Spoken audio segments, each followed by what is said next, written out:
All right, in this video, we're going to talk about the power of stories and how to use them really to reframe a conversation. We're going to use them as a tool for paraphrasing. But to kick it off, I want to just share you a little bit of backstory about stories, I guess. Humans, we are hardwired. We're storytellers. You think about ancient Egypt, hieroglyphics, they were telling a story. Every great book that's been written tells a story. Nobody wants to read a book that says, first chapter, everything's fine. Second chapter, everything's fine. And third and fourth and five and six, everything's just fine. It has to have some kind of interest, some intrigue. I was watching a video by a guy named Oren Klaff who wrote the book Pitch Anything, and he was talking about just reframing our pitches to have a setup for the story, creating some intrigue and a reveal at the end. So I really want you to think about when you're speaking, when you're communicating with somebody, how can you integrate stories? Now, there's a bunch of different stories you can tell. You can tell your story about why you're in this business, why you're here today. You can tell somebody else's story. You can help your customer pull the story out from them. You can tell stories about your product. You can tell personal stories. You can tell the company story. There's lots of, you can tell your why. There's just so many ways to use stories to communicate better than, as we've talked about so many times, just beating people over the head with features and benefits. Stories are part of what makes us tick as humans, and I want you to use them as often as possible. Now, in this video, we're going to talk about the framework that's really simple to use, and we're going to get into it as we go. And one of the things we're going to look at is this book, What Great Salespeople Do.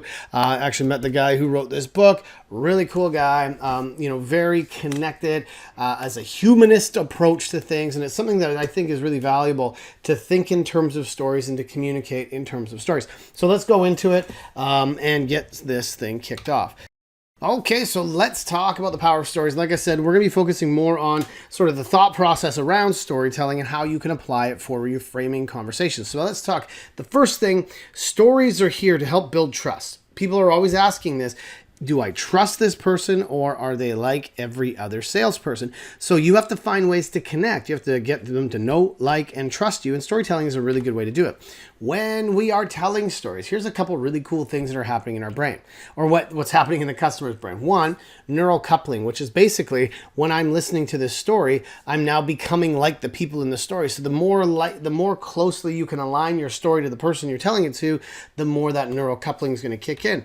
The other thing that it does is it allows us to mirror. So whatever I'm feeling, if we want to build our empathy skills, I'm going to tell a story and they're going to start to mirror my body language. So our pacing, our tonality, our articulation, our pitch, everything that we're doing, they're going to start to feel what we're feeling. So it's a really good way to empathize with the person that's telling and listening to the story.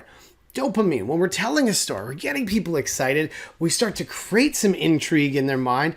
That dopamine spike is going to now make it easier for them to remember any details, facts, figures that we share. And then the other part here, the cortex activity, I remember reading this, the Broca's and Wernicke's area, if you do it well. I don't remember if you ever have been falling asleep and as you're starting to drift off, your leg twitches. That's because your brain is thinking about moving, right? So what's happening is sensory, frontal cortex, motor, it's all going to fire when you tell a good story. If somebody's telling you a story about a harrowing, they're looking over the cliff and they're going to dive, you're going to have a dopamine spike, but you're also going to have a physical sensation if the story's told well. Probably not as good as what I did, but there you go. Now, when we talk about story structure, what we're trying to do is move people away from that, that neocortex, that logic side, to the right side of the brain, the artistic, the memory, the associative context. So what we're trying to do is, to do it, we say, can we tell a story? Can I tell you a story? You can use this when you're reframing. Can I tell you what I think your story is? You're helping people kind of go, and move away from an evaluation mode to an open mode, because when you're hearing a story, you're not trying to evaluate the story, you go into listening mode. So using this to help lead into a story is really, really powerful. So there's lots of ways that stories are built. And if you look at them, they follow a pretty standard process. They go like this, and then they go up, and then they go down. So they start with something, there's some kind of tension that builds, there's some kind of major event, and then the denouement or the resolution. If you look at there's Hero's Journey, which has a whole bunch of other stuff that's going on, just different versions of stories, and it's explained in a lot of different ways. And so what we want to do is, when I looked at this book, this was probably the easiest way to apply story structure to what we're doing. And there's 4 parts to it. And it looks like this. So we got to say, okay, what's the point of me telling this story? So when you're thinking about using stories, there's a couple things you can use this for. Is, let's say you're going to tell a testimonial or a case study or social proof. First, you want to know, is this the right segmented case study that I'm using? Is this the right, does this person relate to this story that I'm telling? The other part is, does this person relate to the situation that I'm telling it about? If I'm trying to get somebody to just simply book an appointment and they're being resistant to that, the story that I'm going to tell is not going to be how I help somebody win, 5 years into our relationship. I might say, hey, you know what? You remind me of somebody that I met a while back and they were really nervous to book an appointment. So here's what we got started with. That's what the story will be to help them solve that specific challenge for that type of person. So the first thing we want to ask, we shouldn't tell a story unless there's a point behind it. So every story you tell should follow this kind of format. There's a situation, right? And the situation, we want to be able to describe who's involved, what they're dealing with, what's happening, so that the person listening goes, oh, that sounds like me. That sounds like something I'm familiar with. Or at least you put it into context so they go, oh, that's relatable, okay? Then there's going to be a complication. Complications can be challenges. Complication can be goals, opportunities. What am I trying to solve? Here's the thing I'm wrestling with that I want to get through. And then we're going to get to the turning point or the aha. If we could just find a way to do this, then we'll be able to do this. And then there's that resolution and the denouement. And then we're going to say, have I missed anything? So let me put this into context for you.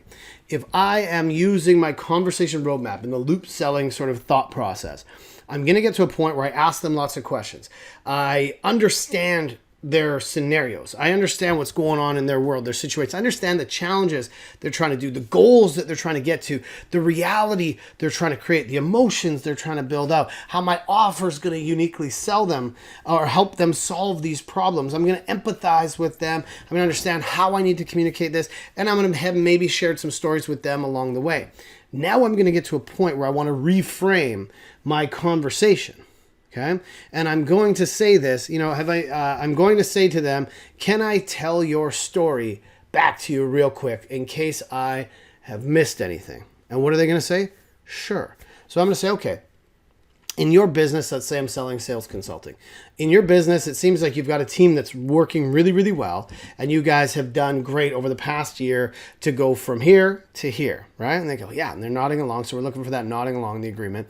Say, but the challenge you've had is that without standard processes, you guys have kind of had everybody doing a bit of their own thing. And there's nothing that you've been able to find for like specific measurements to be able to track and improve and grow into the next level. But you got some really great people. So what we want to do in the turning point is to find a way to take what you've done that's amazing, systemize it, build some tools, build some things that we can repeat to give your team a little bit more bandwidth so that we can do some higher level coaching and training to help them scale. And you can start to now add more people to your team because it's predictable, right? And I'm going to nod and say, great. So that means if we do something like that over the next 3 months to 6 months, you're now going to be in a position where you can start to onboard people quickly. You can start to scale your business. You can have predictability because now you can focus on what your systems and your processes can do, and people are going to settle in. They're going to be able to scale and grow faster. Now, have I missed anything of what you're trying to do? That's the only time I want to hear a no in a story, right? So what I've said is, here's your situation. Here's the things you're dealing with. Here's what I've heard you tell me. And if we can find a way to just do this, you'll be in a position so that you can. That makes sense? That's just a 4-part story. We're just making sure we're telling that story to them. And if you use this as a paraphrasing and reframing tool, it's going to make it really, really powerful for you. And like I said, this is the book, What Great Salespeople Do, that this is based off of. But you can use this in a whole bunch of different ways. So types of stories you can look at. Let's look at these. Your why. So maybe you want to tell them, why are you doing this? You know, before I got started with this, I was dealing with this, this, and this. And what I realized is these were my challenges that I was faced with. And I realized if I could just find a way to do this, I'd be able to do this. So now what I've decided to do, it looks like this so that I can do these things to help people do these things. Does that make sense, right? Your company, you know, when we got started, here's what we were dealing with. We found that in the market, these things were happening. We kept butting our head up against this. And so every time we saw that challenge, we said, what if there was a better way to do that? And so between me and somebody else, we ended up deciding to build this company. And what we found is that if we help people do this thing, the aha moment we had was like this. And once we got started, we realized, these other challenges come in. So we had a second aha. See how now we're stacking stories. And now what we've realized is that this is going like this. We've helped people do these things. This is the new reality we're in. And now we're in a position to do this stuff. That's how we're going to tell the company story. And then, of course, as we've mentioned, you can use the same technique to talk about how you've helped other customers and any kind of conceptual agreement. So you can use this if you're even sending an email. We've used this before. We say, hey, now before we put a price on the thing that we're trying to sell, let's get a conceptual agreement. Let me send you something that makes sure that I have your story correct. Once that's agreed upon by you and your team, then I'll put together a proposal that's going to meet all those needs. Sound good? Great. Now you can send that conceptual agreement to paraphrase everything you've done, and they're going to share it with their team because it's a story about who? About them. And now all of a sudden that team goes, wow, these guys really understand us. Let's work with them because they get what we're trying to do. See, storytelling is going to allow you to communicate to your customer that you get them, okay? So conceptual agreement, this is what that means, is premature discussion of fees, options, and deliverables can lead to objections, loss of the sale. So conceptual agreement is basically this: objectives, measures, and value. And I remember learning this from Alan Weiss from $1 Million Consulting. And all you're trying to do is to say, hey, let's just make sure we're clear on what we're trying to do, how we're going to measure it, the value that's created, and tell them their story in this way so they go, yes, that is 100% what we are trying to do. That's where we're at, where we're trying to go, and you've nailed it on the head, what we need to solve today and long term. So conceptual agreement is a really powerful tool. Let's go into this. So this is the piece here. Show them that you respect their time and you can articulate their situation and needs quickly. What does that mean? That means that if you can get good at using storytelling and paraphrasing, they're on the fly in front of a customer following this framework, that they can see any other challenges they might throw at you. You probably have a good ability to succinctly help them understand what's going on and what's possible. Okay? And that's, again, why are you doing what you're doing? This is the big thing when you talk about, if you ever heard of Simon Sinek, the Golden Circle, this is what he talks about. Nobody wants to know what you do. They want to know why you do it. So build stories into everything you're talking about. And when you're networking, people are going to ask you, what do you do? Try and bring in your story and tell them why you do it. And so that's why I brought up Simon Sinek. People don't buy what you do. They buy why you do it. So I want you to think about this for yourself.